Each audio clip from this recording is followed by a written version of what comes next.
When I was preaching in Australia, a lady was in the congregation who had been traveling by air from Australia to New Zealand over the Tasman Sea. And halfway across to New Zealand, they had run into a violent electrical storm, and the clouds seemed to be on fire with lightning all around the aircraft. And she was quite frightened. And the plane was being tossed around with the wind and the air pockets. And the passengers panicked, and they were screaming. They were holding on to each other. I think they all thought the plane would break up and they would all die. And the lady noticed that the lady sitting next to her against the window was praying. Well, anybody would pray in that situation. But she said to her, "Excuse me, but are you a Christian?" The lady said, "Yes." And so they said, "Well, let's pray together."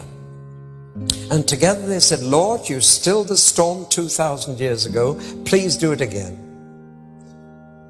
But please still the storm inside the plane as well as outside." And within 2 minutes, everybody in the plane was at peace and had stopped screaming and was sitting quietly.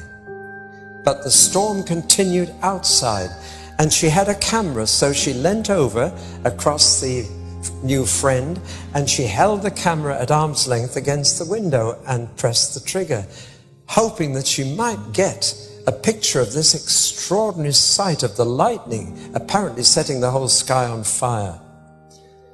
Well, she took the film to be developed in New Zealand after she'd landed safely, because as soon as she took the photograph, the storm outside stopped as well.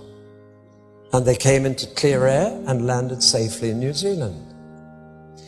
She took the film to be developed, and the shop rang her up later and said, "Your photographs are ready, but will you please come and pick them up yourself? I want to talk to you."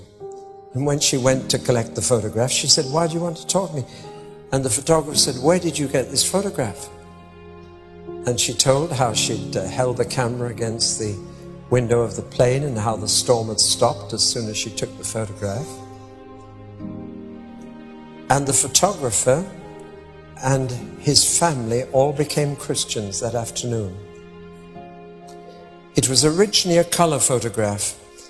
I've only managed to get it on black and white in this transparency, but this was how the photograph turned out.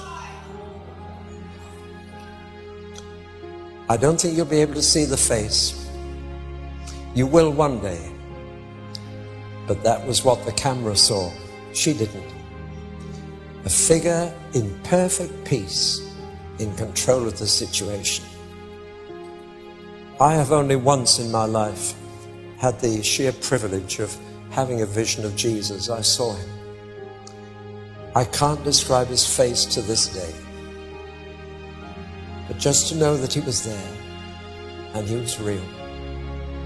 But one day we shall see him and see his face, and we shall be like him, for we shall see him as he is. Well, John had that vision, but it was frightening, as I told you last night. He fell in a dead faint, and a well-known voice said, "Don't be afraid. I was dead, and now I am alive forevermore."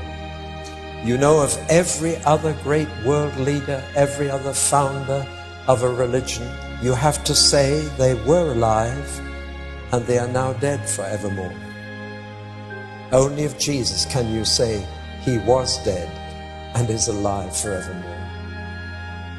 Confucius is dead, Buddha is dead, Muhammad is dead, but Jesus is alive.